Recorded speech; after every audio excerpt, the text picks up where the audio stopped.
नमस्कार,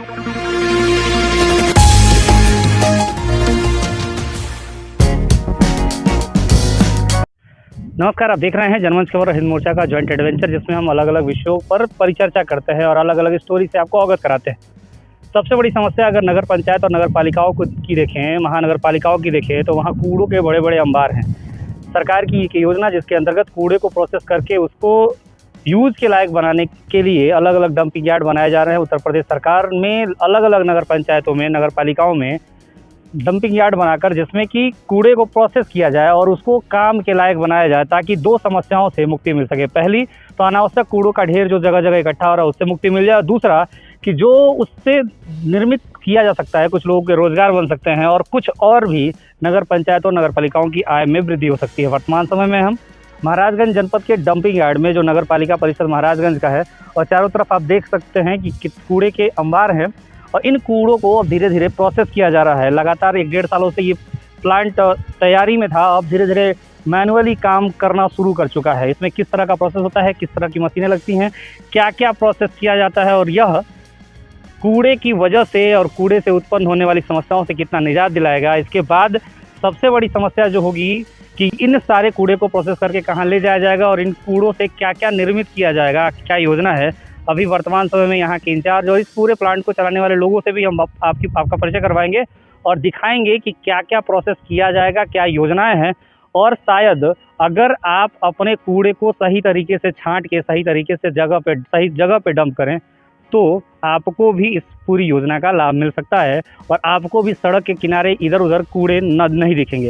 इस पूरे डंपिंग यार्ड के इंचार्ज हैं। अजय सर, आप क्या नाम है? सबसे पहले आप ये बताइए कि ये डंपिंग यार्ड किस तरह से प्रोसेस करता है। सर, हमारा नाम मान सिंह है और जैसे मानिए कूड़े आते हैं तो कूड़े को जैसे रिसाइकिल किया जाता है। पहले प्लास्टिक, शीशा, बोतल जो भी होता है, कागज़ पत्तल जो भी पॉलिथीन है, उसको हम छांटते हैं। छांट के जैसे पॉलिथीन देखिए यहाँ रखा हुआ है, प्लास्टिक वहाँ रखा हुआ है और गाता उधर रखा हुआ है और शीशे जो है कांच बाहर रखे हुए हैं।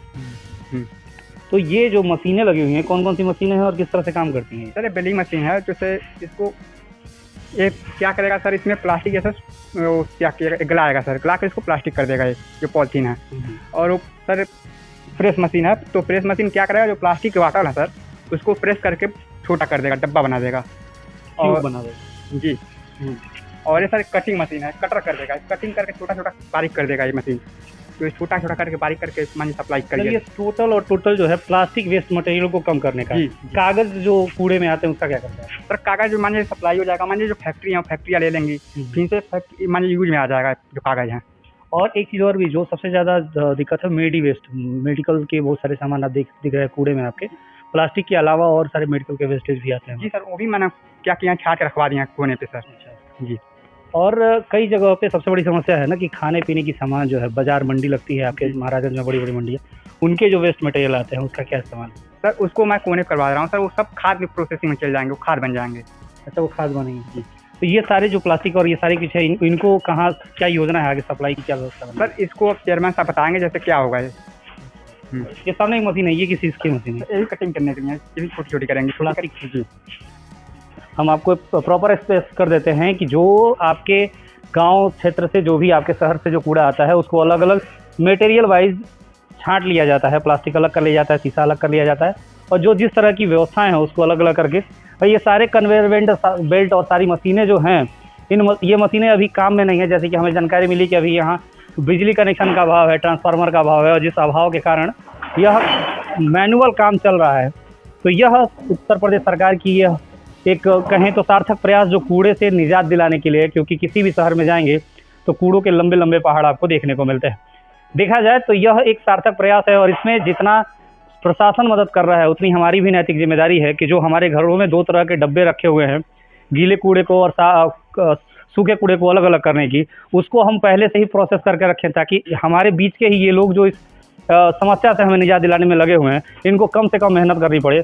और हमारे सामने जो आने वाले समय में जो समस्याएं हैं, प्रदूषण से जो समस्याएं उत्पन्न होनी हैं, और मृदा प्रदूषण हुआ, ध्वनि प्रदूषण हुआ, आपके इस पूरे सिस्टम में जो प्रदूषण उत्पन्न करता है, ये जो कूड़ा जो प्रदूषण उत्पन्न करता है, इन सारे समस्याओं से हमें निजात मिल सके। सरकार की यह एक महत्वाकांक्षी योजना जो अब धरातल पर दिखनी शुरू हुई है, कितना लाभ मिलेगा ये तो आने वाला समय बताएगा, लेकिन यह एक सार्थक प्रयास है और इसकी सराहना हर जगह होनी भी चाहिए। तो इस पूरे प्रकरण में महाराजगंज जनपद में और भी जनपदों में जितने भी डंप यार्ड बने हैं उन तक हम आपको पहुंचाएंगे। जहां ऑटोमेटिक काम चल रहा है वो भी दिखाएंगे, और जब यहां ऑटोमेटिक प्रोसेसिंग शुरू हो जाएगी, जब इससे निकले हुए प्रोडक्ट सप्लाई होने शुरू होंगे, तभी हम आपको ये सारी चीज़ों से अवगत करवाएंगे कि ये सारी चीज़ें किस तरह से आपके लिए यूज़ में लाई जा सकती हैं। जनमंच खबर और हिंद मोर्चा के इस विशेष प्रोग्राम के बारे में आपका क्या विचार है, ये आप हम तक पहुँचाएँ। और ग्राम सभाओं में भी जो ढेर सारे कूड़े इधर उधर फैले हुए हैं, जिससे काफ़ी समस्याएं हो रही हैं, सड़कों के किनारे जो कूड़े जा रहे हैं उसको एक सही और उचित स्थान पर ही डालें ताकि उसका सही सदुपयोग हो सके। जनमंच खबर और हिंद मोर्चा के इस ज्वाइंट एडवेंचर को देखने के लिए आपका धन्यवाद।